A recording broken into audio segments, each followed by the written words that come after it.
Good evening, ladies and gentlemen. Welcome to the Resistance. We're going to talk about 4 different stocks today, 3 of which are day trades, 1 swing trade. And before I get going, I just want to say I'm starting a new thing, and that is we're going to take a small account and try and build it up to a larger account. I haven't decided if it's like, how fast can I turn 2K to 10K or 2K to 20K, or what can I do with 2K in a whole year or something like that. So I'm trying to see what I can get out of it and how it performs and stuff like that. So I haven't got it fixed in stone, but the idea is everything that I talk about as of 2 days ago are going to be stocks that are actually traded on this particular account. So I intend on having all the executions printed out, like the prints for every trade, maybe at like the end of each month or something like that.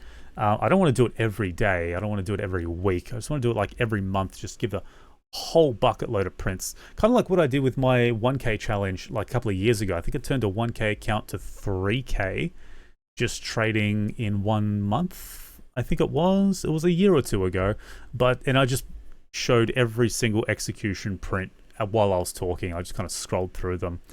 So I plan on doing something like that, and today was a pretty good day on that account as well. So I don't intend on doing much day trading on it, by the way. Today was an exception because I didn't really have much for swings, and yeah, these day trades I thought were worth taking. So on this small account, I'll show you the prints actually for the day trades on this one. So this is from Motai. These are the prints. I'm not going to keep them open. I'm not going to keep referencing them.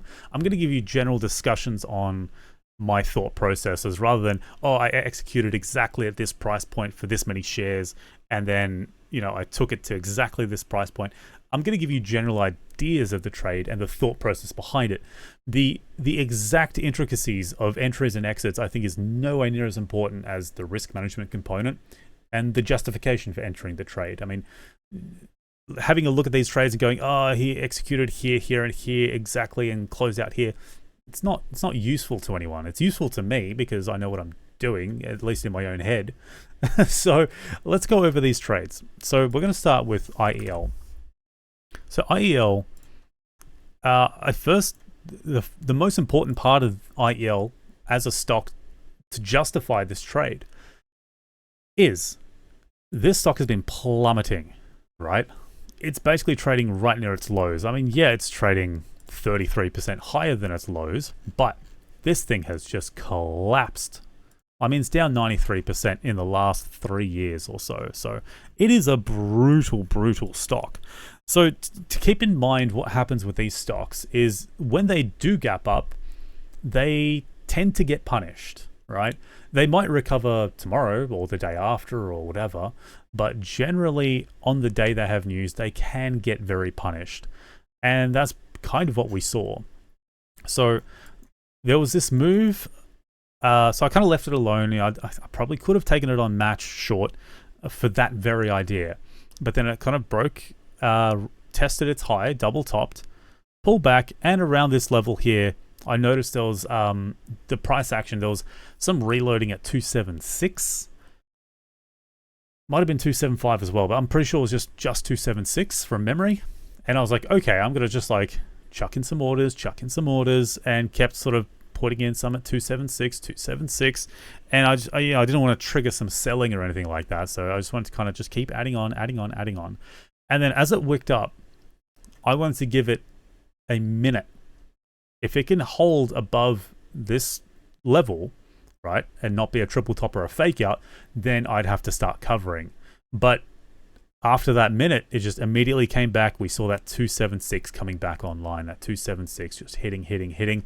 And I think it was kind of subtle as well. It wasn't a really obvious 276 reloader, but I think it was enough was there to help me sort of feel confident in this trade as well. So all things considered, it's a fake out. It's a stock that's going to get likely hammered regardless of what the news is, and just held through it, expected it to punch through VWAP. It sort of trickled down and not much happened, and I started covering. So I think what was it, 265 or something like that. So it just didn't have that drive down that I was looking for, and then it ended up coming back to VWAP and a few times. I basically, when I cut it, That was it. So I think it was 276-ish to 2. I don't want to reference it every time, but it was a little bit at 271 for some reason. 265 and 267. So yeah, 265, 267. Really happy with it. Whatever, 4%. It's good. I'm really happy with it. Yeah, it could have been a lot more. Could have been probably double. But it is what it is. You know, I had other things to trade, other things to look at that had actual liquidity and momentum. So we're going to take a look at EOS. This was the interesting one that had a halt. Yesterday had a halt after like 10 minutes of trade. So this one, daily chart open. And yeah, it opened and just sold off. So it's kind of at this level here, this kind of above this $11 level. It's kind of a level, not really. And I was just looking at what was in the book. And the book looked fine for me to put a starter position in and then add on a couple of times as it opened. I saw this, it was kind of wicking around here and then it started collapsing below the $11 level. So opening at around 11 is a little bit funny. It's a round number. There's going to be a lot of people selling into round numbers like that, especially on a big gap up. It's up like, what was it, from yesterday? I mean, that's up 22%. Selling just looked very, very good relative to buying. Now, you might be wondering why I would have sold at 1038, or rather covered my short at 1038. In the book, I always pay attention to where the chunky walls are before all the other orders kind of come in. So the orders were very thin until about 1035. So I wanted to cover in front of 1035. And of course, it pushed a little bit further by a few ticks behind. That's fine. So whatever. Don't care. Made a really good drive down. And then it recovered and I shorted again. It was like 1085, I think it was. 1085 to 10. Yeah, look, it's just a few ticks. That was a small parcel anyway. It doesn't really matter. That was maybe like 10% of the size of the initial trade or something like that. It was a much smaller trade. So I was really happy with this one. Ended up being choppy, as you know, no surprise. A stock like this going just sideways and chop, indecisive. You know, it wasn't going to range break. I mean, that's already a very big range, mind you, 8%. So also when the position was taken, I mean, that's also a big move, right? 6% from where I took it for an intraday range of 8%. So it's going to be hard to break out on a stock that's $11 and already has done an intraday move of 8%. So the expectation that it's going to range break to the upside or the downside is super unlikely. And EOS tends to perform okay from memory on these news announcements with contract sales. So I didn't want to fuck with it too much. I was just like, all right, just take what I can. And mind you, I live for these trades. I live for these really, really quick snap decision kind of trades where things move really sharp on high liquidity. I love this stuff. I love it. I love anything that requires reflexes and reaction times. I love it. It's right up my alley. The faster a stock moves with high liquidity, the better the trade is for me. I just register things better, I think. So really happy with that. We have PDN. PDN was an interesting one because we were paying attention to it from yesterday in auction. I noticed if I bring up the intraday, ignore this candle. I don't know what this 7 a.m. candle is, but I'd ignore that. So this one closed about 3.5%. Let me just fix that. This one closed 3.5% down from yesterday's close. I don't know what happened there. Apparently a rebalancing of sorts. So when it opens, like, it gapped down even further for another 3.5%. And, you know, the URA ETF, we'll bring up the daily chart on that one. Nothing substantive there. URNM, which basically the same thing. Nothing happened there. PDN, if we open this one on the daily chart, it's like, why are you gapping down to 973? I mean, it's no surprise that it was going to retest this level. In hindsight, probably should have taken it long. But intraday, I hate this bullshit that TradingView is doing lately with these candles, just garbage wicks. So the trade was around here. I think it was 1003 or 1004 was the entry.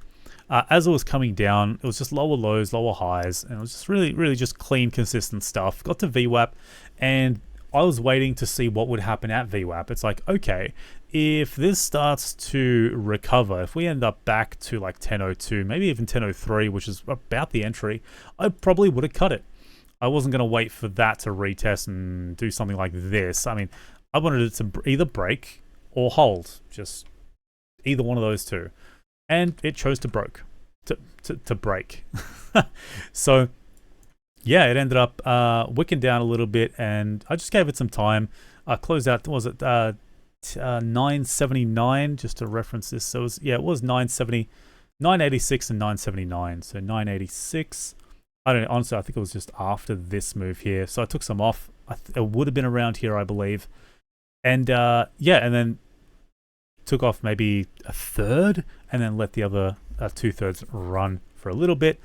And yeah, as it was coming back down towards the low of the day, I just covered. I didn't know if this was going to keep going. I was a little bit confused by this price action here, where it just wicked and recovered, and that's why I believe I started covering, was that reason. I didn't want to hit VWAP and break through VWAP or do something like that. So I was like, all right, just cover a bit, and then it failed. I was like, okay, cool. Let's just get somewhere near the lows of the day. I don't need to chase 972, 973. Like it was a decent enough trade. So 86, so that's like 1.7%.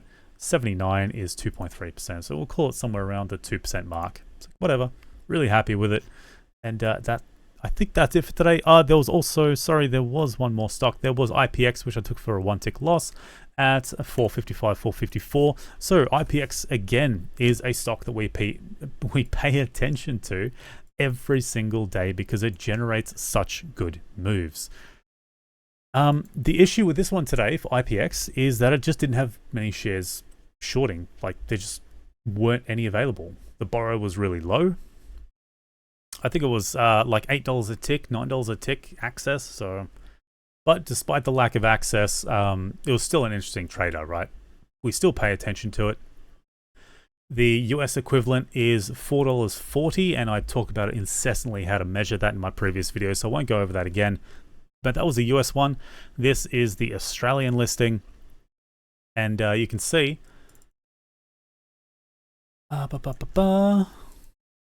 so we have a drive up, and then it just comes off. So from top to bottom, top to the fair price, rather the US listed price, is 5%, and it even goes a bit further and goes to like negative 6.5% for the day.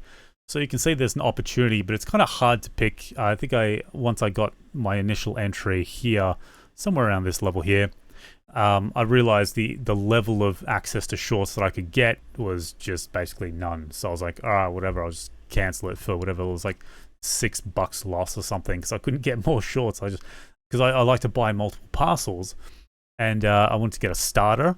And then the idea was to add on, if it kept going, add on, and kind of fade it. Because I've talked about the stock so many times, you can see it always ends up coming, almost always ends up coming back down to the US listed price. So the further away it gets, the more likely it sort of acts like a magnet to get to this price range. And that's about it, ladies and gentlemen. I hope you found any of this or some of this useful, and I'll catch you next week. Peace.